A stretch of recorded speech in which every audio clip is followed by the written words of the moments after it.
can we make a ready-to-race car go faster? This is the Pig Racer Rakiri Edition, and this comes as a semi-finished model. And what that means is everything's assembled except for a few items, such as the rollers, the tires, the little pig model that's right there, and the brake. So if you can install all those yourself, and it's easy, not hard at all, you just use a screwdriver basically, then you can assemble this model and get a pretty spiffy car. Now, is it going to be race ready? Is it going to be race worthy? The quick answer is no. You're going to have to take a look at the components of the car and see what you can do to improve the speed of it. So just out of the box, coming right out of the box, do not expect a ready-to-race car to be race-worthy. You just have to basically take it apart, make sure that everything is lubricated to your own specifications, make sure that everything is race-worthy. And we're going to take a look at how we can do that right now. One thing I like to do is to mark my battery compartments with where the positive voltage should go on the left side battery. So for example, on this one, if you take a look closely, you'll see the positive here and the negative here on the little battery symbol that's etched onto the battery compartment on the inside. So that tells me that the positive, or the top of the battery, should be towards the top on the left side. Whereas the image here of the battery has positive down here and negative here. So if positive is up here, then the second battery is always in reverse order, just like so. So take a look at what's in the battery compartment and just make a note of which direction the batteries should go. And then you just need to mark one of the compartments with a positive symbol.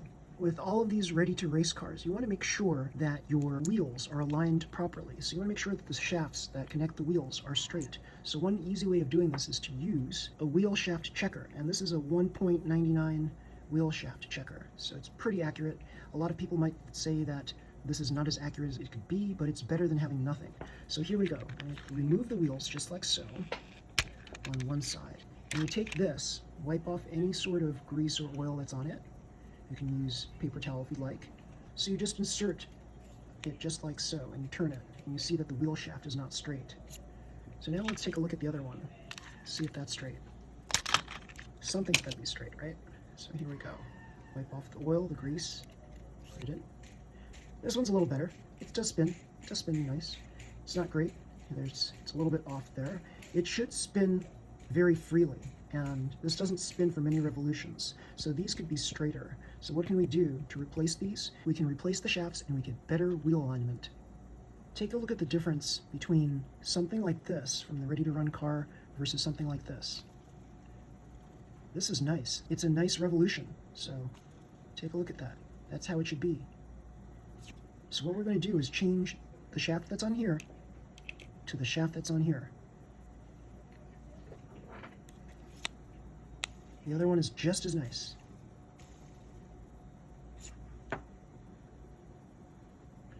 So what we're going to do is to change the shafts on these ready-to-race wheel shafts right here to the ones that spun freely.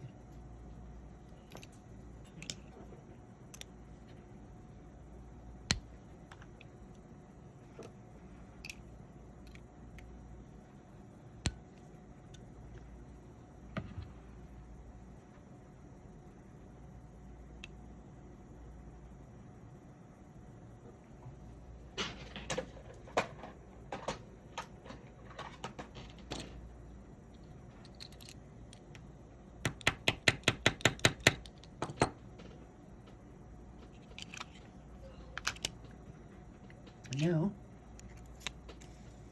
perfect.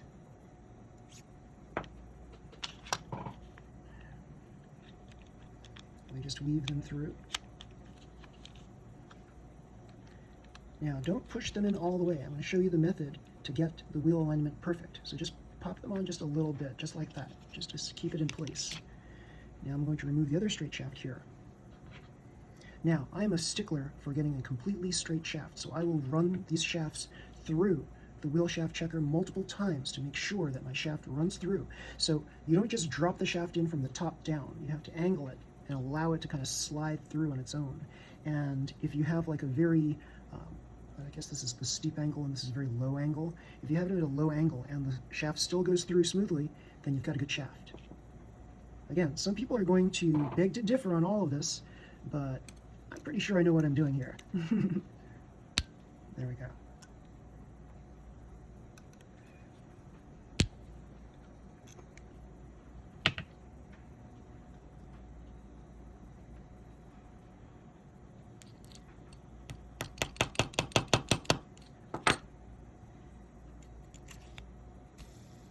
nice. Not totally perfect, but it was better than it was before. So yeah, one shaft was extremely straight, and this one is like, we'll call it like 80% straight. It still spins. It still spins nicely. Not as nicely as the topmost part of the shaft, but it's still pretty good. So we're going to weave this in through.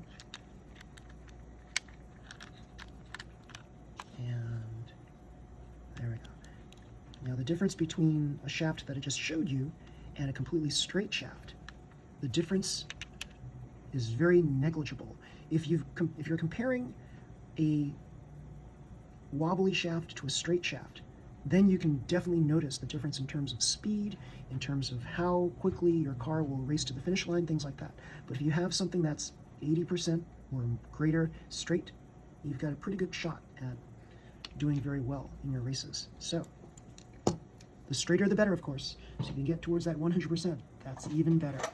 So I'm going to use this thing called a wheel alignment tool, and it looks like this. And all you do is you unwind it out so that you can easily place your wheels in place. Now, this is where the tires rest, and you have to make sure that you get the tires flat on here, just like so.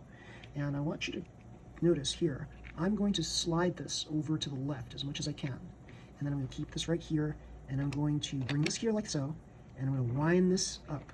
So if you were to put it anywhere along this path without starting here on the left, then you don't know what's going to happen. There's a lot of randomness that can happen. So what I'm doing here now is I'm pinning the tires. I'm using my index and middle finger. You can also use your index and ring finger. That's good too. And I would suggest you use the index and ring finger over these two when you're starting out, because you want to make sure that you have two fingers that are more or less like similar in length to basically gently push the tires right onto this slot that's right here. So I'm talking about this slot, this space that's right here. You want to place this car, now let me open this up again a little bit. You want to place the car so that the tires rest on there nicely. And slide this over to the left, the tire all the way to the flush to the left. Now place this snug over here just like so, and then I'm going to start turning. Now, I'm going to take careful observation, careful look. I'm going to just spread my fingers like this so you can see what's going on. And I'm going, ooh, I did a boo-boo. Duh. Claire, duh. Hold on. Apparently there's wide wheels and narrow wheels. So what I'm going to do is this. The narrow wheels go up front here, the wide wheels in the rear. So I didn't notice that at first. So there we go. So narrow goes to narrow and wide goes to wide. You usually put the wides in the rear. However, there are some possibilities where you can place the wides in the front, and that'll actually add more stability, although the turning radius is compromised. So keep that in mind. Depending on the track that you race on, that could be a factor. So here we go again. I'm gonna open this up, and we're going to place this like so. Now, does it matter if you put the straighter shaft in the front or the rear? Does it really matter? So let's think about that for a moment. Do you think that having a straighter shaft in the front matters, or a straighter shaft in the rear matters more? Now, the car is moving along the ground. What is going to hit friction-wise first? Front wheel or the rear wheel? Aha, the front wheel. The front wheels, that is. So, ideally, you'd like the straighter shaft in the front. So, let's take a quick peek here. Let's see which one is actually straighter before we commit to this whole thing. So you see, you need to really think about all of this stuff. You can't just willy-nilly just like put together something and hope for the best. So here we go. Let's see which one spins more freely. That's nice. Let's do it again. That's nice. Okay, now let's do this one. Ooh, that's smooth. Okay, so here we go. We've got this rear thing. The rear is actually smoother than the front. So what I'm going to do is I'm going to swap these shafts. I'm going to put the shaft that's here in the rear to the front to reduce the friction. So here we go.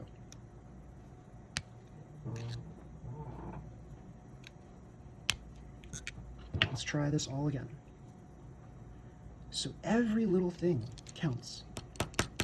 Every little modification you make counts, and that can determine what your top speed is. So here we go again. Let's try it in the front. Oh yeah, that's beautiful. Beautiful. Now sometimes the wheel itself could be the culprit, and so if your wheel doesn't exactly have a straight notch to place the shaft in, that could affect the movement, the rotation of the wheel. Yep, I feel a little bit of drag there. It's like that. There's definitely the 80% one. This is the 100% one. We're putting the 100% one in the front to reduce resistance. Now, you might say to yourself, well, what happens if I have a front motor or a rear motor design? So, what you need to do is to consider placing the straighter shaft for FMA chassis in the front, because the motor's in the front, driving the force of the car forward. If you've got a rear motor chassis, then you place the straighter shaft on the rear.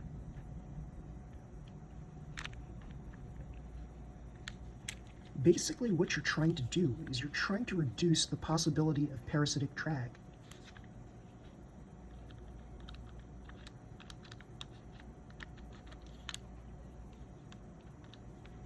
Okay, so there we go. Now you might find that the wheels easily slide on, and that's okay, but try, if you can, to use the wheel alignment tool. The wheel alignment tool is here for a reason. It's to make sure that your wheels are perfectly parallel. So I'm placing it right on the slot right here, placing it flush to the left, and placing this snug against the right wheel, and now we turn this device little by little, ever so gently. What I'm going to do is this. There, now it's snug, it should be snug up against the wheel, good. Now we've got perfectly parallel wheels right now. We're going to turn, let go, turn, let go. And by doing so, you are assuring that the wheel shaft never gets totally bent in a weird, crazy way. I've had people tell me that they forced their shafts on too tightly and it would actually bend. It would physically bow right inside the wheel alignment tool. So you don't want that to happen.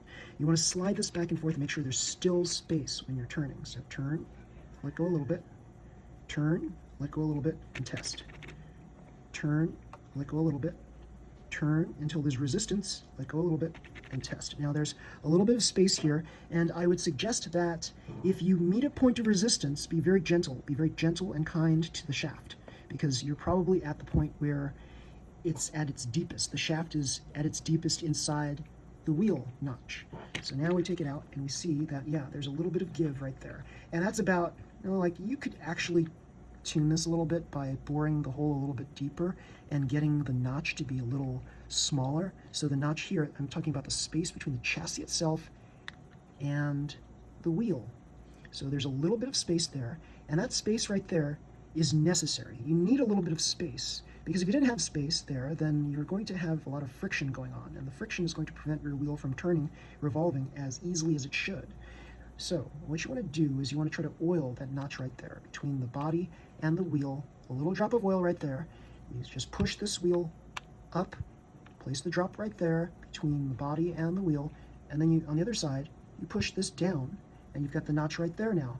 And you place a drop of oil right on that little notch right there. And you do the same on the other two sides after we finish aligning the wheels in the rear. So here we go. I'm opening this up to accommodate the wheels. Open up a little bit more than you should. Okay, now I'm placing these tires right on the slot. I'm shifting this over to the left. I'm placing this snug up against the right tire. Now the wheels are parallel to one another. And now I'm slowly turning until I get a point of resistance. Now I turn to tighten and then release. Turn to tighten, release. Shake left and right, make sure there's a gap. Turn, release. Turn, release. Shake left and right. Keep doing this until there's a point of resistance. Turn, release, turn, oop, there's the resistance, release, shake. Let's try a little bit more. Release and shake. And then you release the whole thing. And we see there's a little bit of gap here too. And you repeat what I just did from the first part here, oiling between that notch right there and that notch right there. And that's it. Then you've got a nice oiled car. And then you want to make sure that everything else is lubricated. So inside here, inside the pig car, I noticed when I first got this, the cool thing is, all right, 4-to-1 gear ratio is not going to win you any prizes in speed contests, but This 4-to-1 gear works really well on MA chassis cars that have like the big wheels. Now, this has got small wheels, so this might be a little bit slower than your typical 4-to-1 gear ratio car that has the big wheels. However, this is going to be more low to the ground, so it's going to stay on the track a little bit better. And if you have a well broken in motor, this is going to be a very competitive car. So I found out when opening this car, this ready to race car, that all of these gears were already lubricated. So that's impressive. That's impressive on Tamiya's part to include lubrication already on the gears. And not only was it on the gears, this lubrication, but also on the pinions of the motor. The one thing that I kind of expected, and I didn't expect them to actually give me a broken in motor per se, but the motor was very weak. So I had to replace the weak motor with something stronger. So I replaced this motor with one of my super cool, powerful motors that had broken, and it's like one of the ones that I think it was like 25K or 24K, 24,000 RPM, 25,000 RPM, something like that. So yeah, it's a broken in motor, and now we've got straight shafts. Everything should be much nicer on the running. So let's place this back on here.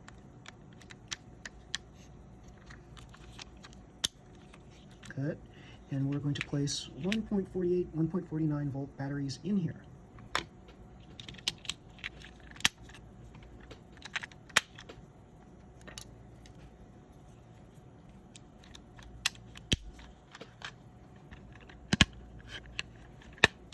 And here we go. I noticed that the rollers had their tree parts like trimmed off very nicely, very smooth.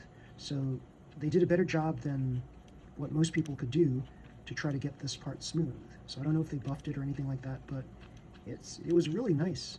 They're nice and smooth, these rollers. There's a way to attach the rollers, and you want to make sure that the tree cut parts, the little notch that you get when you cut these little things off the tree, you want to make sure that the notch is below the roller, not on the top of the roller. That way, when this hits the sidewall, you're getting more grip than if you had this in a reverse way. So that's a little tip right there.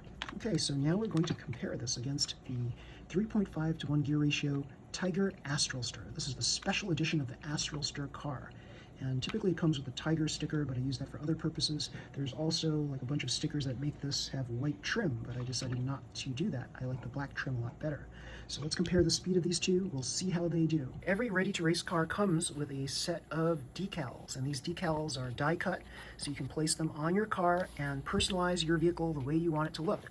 So I decided to put a few stickers here and there. I wanted just to make sure that we have minimal weight on this car as a whole, and you can go crazy and install every single sticker onto your car, or you can be very minimalistic like I did right here, and you have the option of actually adding this pig to the car. I mean, it looks cute with it in it, so the pig does add a little bit of weight to the car. If you were to weigh this pig, it would add 1.19 grams of weight, so that's it right there. So that's not too much. However, as you well know, every gram counts. So if you wanted this to be a smidge faster, for example, if you were to race this and you found that, hey, I'm almost as fast as my 3 to 1 gear ratio counterparts, I just want to be a little bit faster, just remove this pig and see how it does. Pretty cool.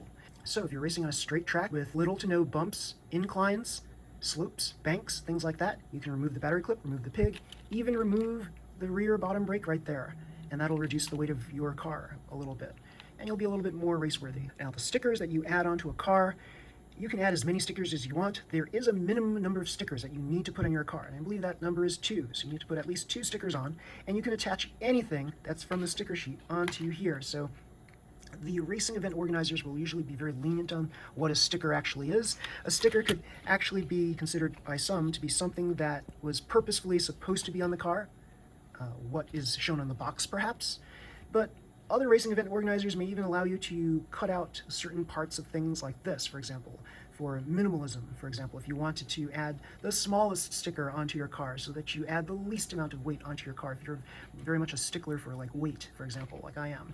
So one of my goals one time was to just try to make the lightest car possible. So I had like the tiniest stickers on my car just to make sure that there's no weight added to the car.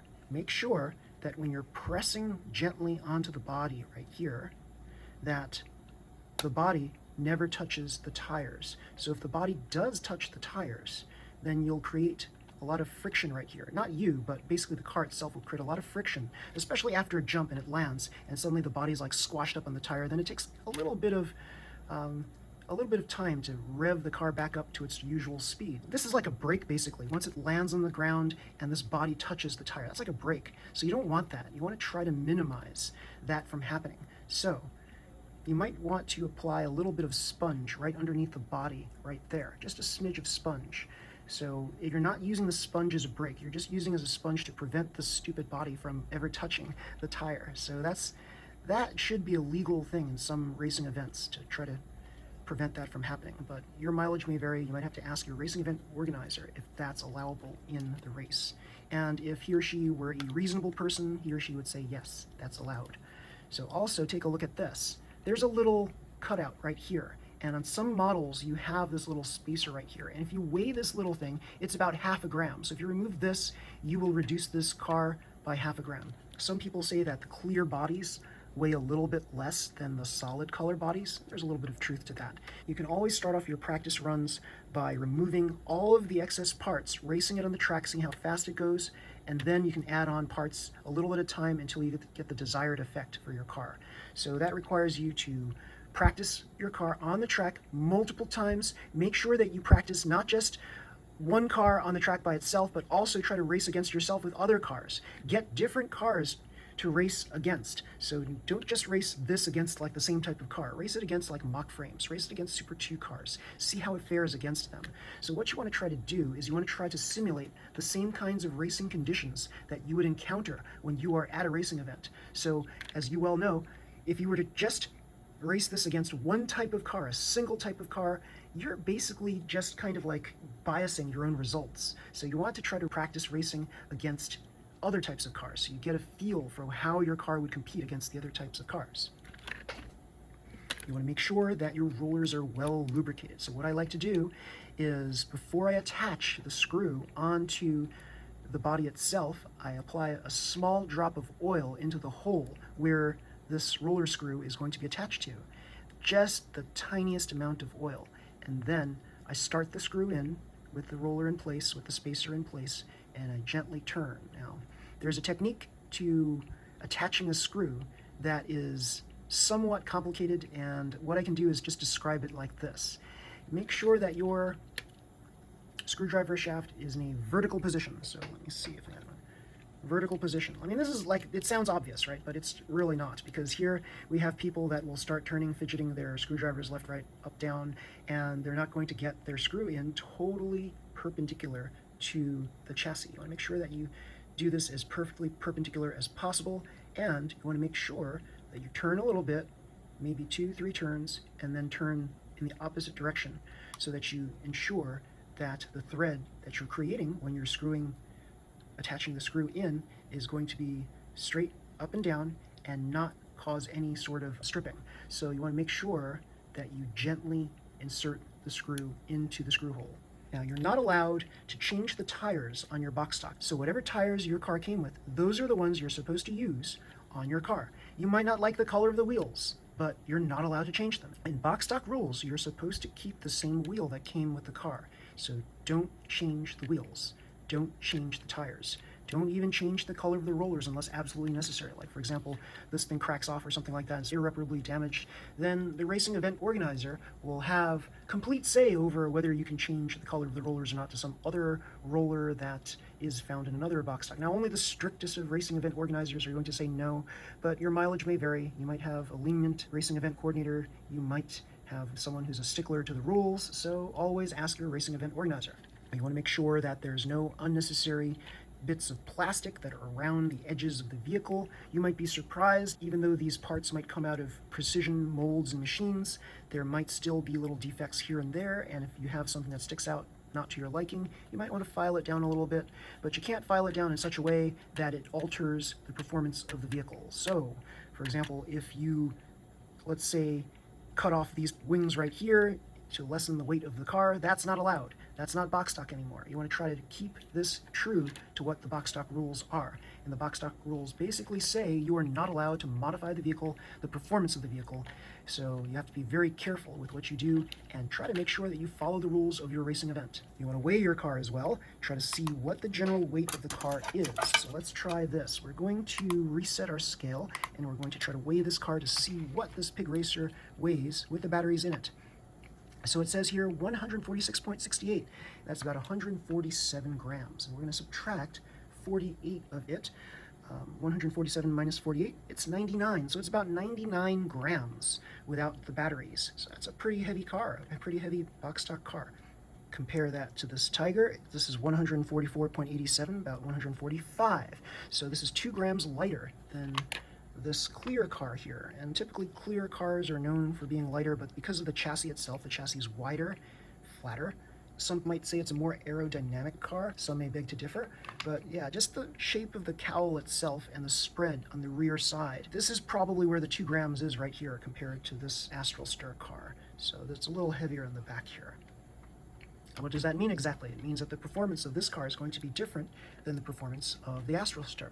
So racing these two on a track to determine what the differences are is crucial to your success in box stock racing. Now you will find that the fastest car doesn't always win races. Sometimes the most stable car, even if it's slower than all of the other cars, can actually win a race. So this has a 4-to-1 gear ratio in it. It's got small wheels. So this car here is not going to be as speedy as something like this. This is the Nitrage Junior, which also has a 4-to-1 gear ratio, but has these huge wheels and tires on it.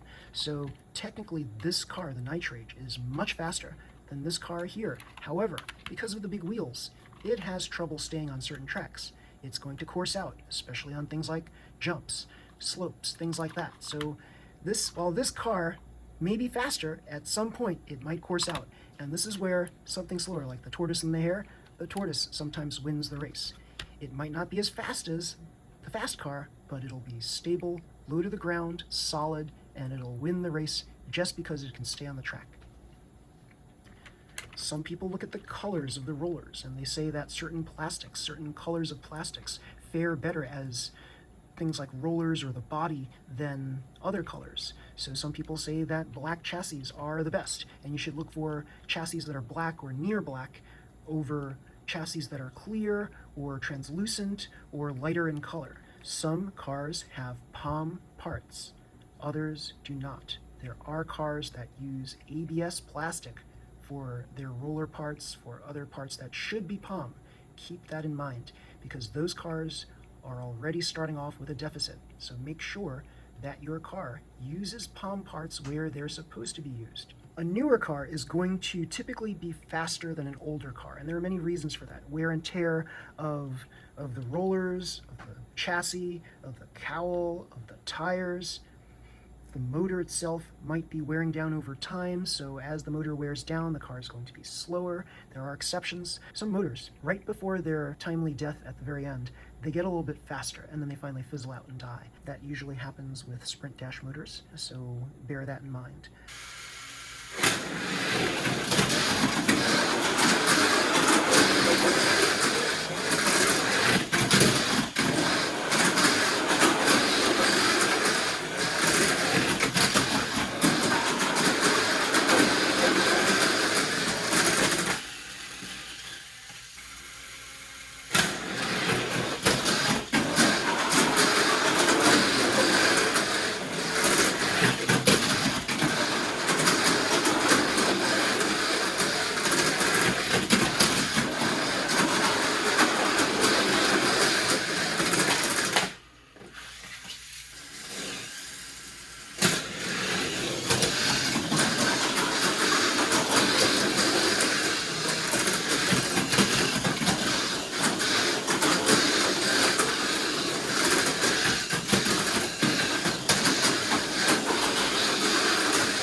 This is a 4-to-1 gear ratio car. This is a 3.5-to-1 gear ratio car. You saw it in the tests. You saw that the two of them pretty close. This edges it out just because, like, this car is a really awesomely fast car. You just need to race it on the right track, and this will win you lots of races.